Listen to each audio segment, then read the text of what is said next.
So I've been here at the stove for about 15-20 minutes and the halwa has come together really well.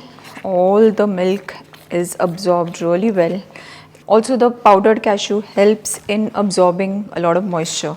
So it's become nice and thick now.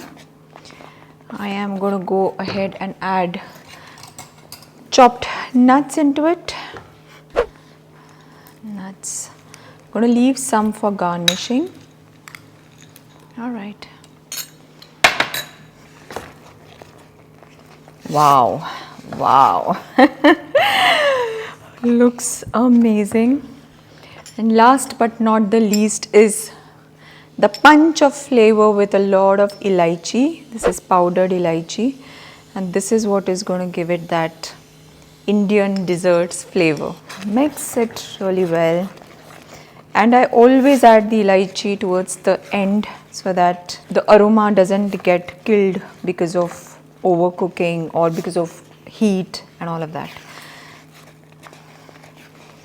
And that's how our Gajar Ka Halwa is ready.